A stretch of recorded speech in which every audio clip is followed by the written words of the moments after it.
This video is the best rhyming poets. I'm going to show you if you're a young guy and you want to, or a young lady and you really want to learn how to write well, how to rhyme well. I'm going to show you a couple of poets who are the best ones to study when you're starting out. You know, I'm old now, in my 60s, 63. I don't got time to, and I work full time, so I don't got time to do all this that I'd like to. But I'm going to show you who you should know, because I've written a couple books about writing and I'm interested in this stuff. So here's Samuel Taylor Coleridge. He was an English poet. Lived around the time of the transition from the neoclassical era into Romanticism. His best poems are The Rime of the Ancient Mariner and Xanadu to Kubla Khan. He was, very close friends with William Wordsworth. Okay, he was actually close friends with many of the great people of his age, but they wrote some magnificent poems. So here's The Rime of the Ancient Mariner. This version by Iron Maiden's pretty good. It's an awesome poem. A lot of famous lines from that. And here's the one in Xanadu did Kubla Khan a stately pleasure dome decree. And he awoke from a dream and then he started to write it down. Okay. And when he was starting to write it down, this insurance salesman came from Porlock, came and started knocking on the door. So here he is, he's trying to remember his dream and get the poem down before he forgets it. And the person from Porlock is pounding on the door. So when I was a young guy, that's what people would say to me if they thought I was being annoying. They go, "You're like the person from Porlock. Stop bugging me. Stop knocking on my door." That was pretty good. The person from Porlock.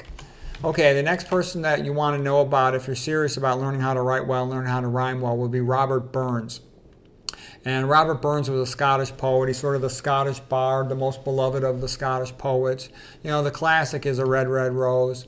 Auld Lang Syne is probably his most famous song. He's very famous for the line in the poem To a Mouse, "The best laid plans of mice and men off gang a gley often go wrong."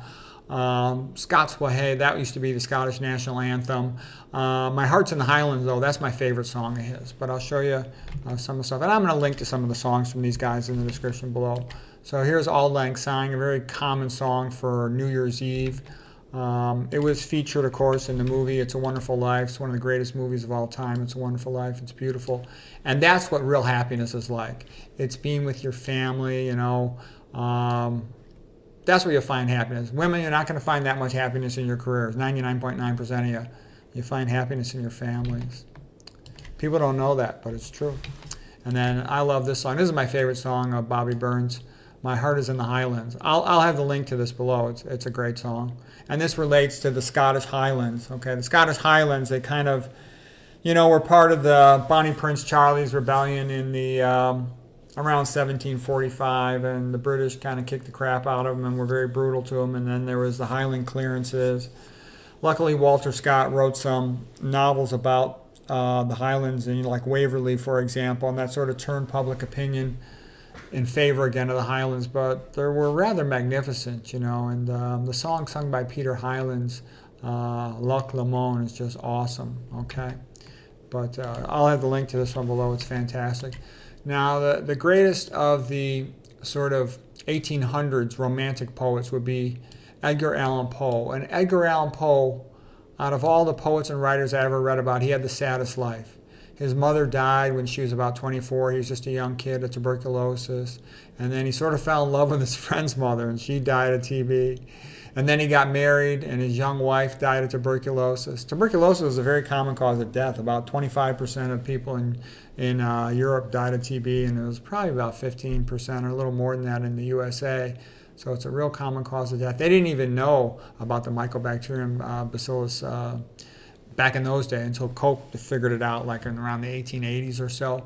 But he has the saddest life. And he screwed up too. A lot of these guys screwed themselves up. He became an alcoholic because he was magnificent. He was the most brilliant writer in the whole country. But by becoming an alcoholic, he just sort of destroyed himself, okay? But he's so brilliant. His criticisms are brilliant. His short stories are brilliant. His two best poems by far are Annabel Lee and The Raven, okay? I had to memorize Annabel Lee for high school. I still remember. It was many, many a year ago in a kingdom by the sea. There are a maiden there lived whom you may know, whose name was Annabel Lee. I was a child and she was a child. It's such an awesome poem. The rhyme scheme of it. He talks about, poetry is beautiful music and words, and it's fantastic. His name, Poe, is like the word poems. Okay. So then here's just some nice paintings of Annabel Lee. Trust me, you want to read this poem. It's like one of the greatest poems you'll ever read in your life. It's just beautiful. It's beautiful, it's sad, it's romantic all at the same time. Okay. You can look it up. Just type in your browser, lyrics to Annabel Lee by Edgar Allan Poe. Now here's something that's also a magnificent poem, The Raven. And there's a very clever, funny version of it done by The Simpsons. So that's Bart Simpson as the Raven. And of course there's Homer. Okay, and Lenore is going to be Marge Simpson. Okay, the next guy I'm briefly going to talk about is Lord Byron. Now, out of all the poets I'm showing you today, the least important one is Lord Byron. You should know about him because historically he's pretty important. What I admire about him is he had incredible energy off the charts, energy beyond what you could believe. He had a clubfoot when he was growing up, and his mother called him, "You lame brat," and other people insulted him about it. So he had a big-time chip on his shoulder. He would challenge people to fight. He was a good fighter, a good boxer, a good swimmer, and he wanted to prove himself. And so, he wrote some poems, and some of these Scottish reviewers were making fun of his poetry. So he was just like, screw you. And he very quickly wrote a 1,000-line poem. It takes a lot of energy to write a 10-line poem. This guy could write a 1,000-line poem. So he wrote these epics and narratives, Don Juan, Childe Harold, and he was super famous. He was like a rock star, one of the most famous men in the whole world when he was a young man. He only was about 36 years of age when he died. He was very brave. He went and fought to help the Greeks defend themselves against the Turks. So he was also a little bit crazy and sick in the head. I mean, he did some stuff. He was always seducing women left and right, and he did a lot of stuff that he should not have done. He was a dangerous guy. I think in real life I probably would not have been friends with him. I thought he reminds me of being like the equivalent of a rapper for his day. Sort of aggressive, sort of violent, totally irresponsible with women, and in a bad way. But he did some good things too, like when Luddites were the men who were losing their jobs because of the mechanization of the factories, and they would destroy some of the machines, and then Parliament had voted in England to execute them, death penalty. And he's like, oh, that's a bit much, give these guys a break, they're going broke. And he was overruled. They would execute those guys. But I'm just telling you, there's something kind of awesome about Byron. Despite the fact he's sort of a low-life scumbag, he's also a genius, okay? And he also made himself like one of the most famous men in the whole world. Goethe loved him. Goethe thought he was the greatest, okay? So here he is, he goes to Greek, to Missolonghi, to help the Greek in their fight for freedom against the Turks. And, everybody loved the ancient Greeks. The ancient Greeks are the most awesome civilization ever in the ancient world. And this is sort of the same sort of thing. This is going to a monastery. He went to visit the Catholic monastery, and then he died in Missolonghi of a fever. Okay, so there's Lord Byron on his deathbed.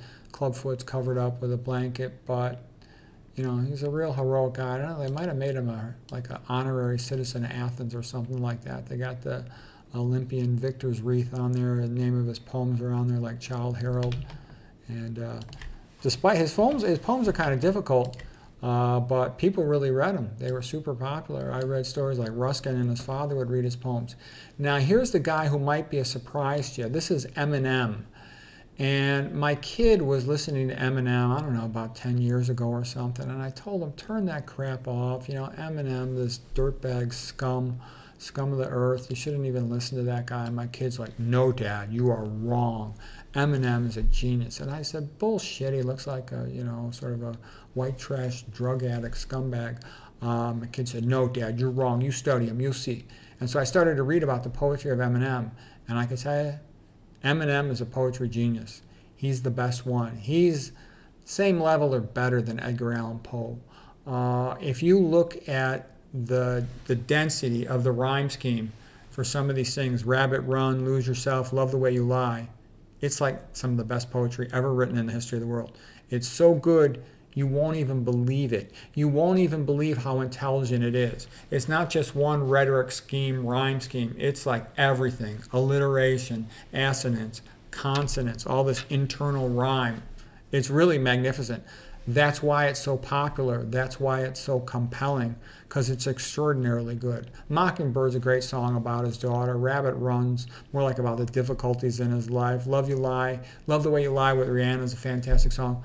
I'm just telling you, if you're serious about understanding poetry and writing, you won't believe what an Eminem genius this guy is. He's an idiot savant. I mean, in real life, he's a scumbag idiot, but man, his poetry, I don't know how he found his way into it, but he's like the best ever. I could not believe how great he was.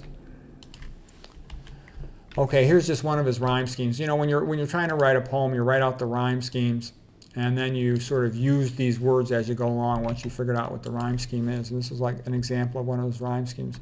There's YouTube videos about him, so you can search around for the YouTube videos where they go through all his rhyme schemes, and they're just extraordinarily brilliant, incredibly brilliant. I was jealous. I wished I had time that I could learn how to do all this. I just don't have any time. I'm working all day, every day in the hospital. I just make my videos real quick when I come home. I did write a book about rhyme, rhetoric, and logic where I did analyze all the methods, and I sort of described all the methods and gave examples of all of them. But if you're really serious, my book is just an introduction to rhyming and poetry, as well as rhetoric and literature and how to write. I think it's a great book for learning how to write. I read everything you could read about writing and giving presentations and all that, but Eminem's at a whole higher level. If poetry is your main focus, you want that. Anyways, hope you found that interesting.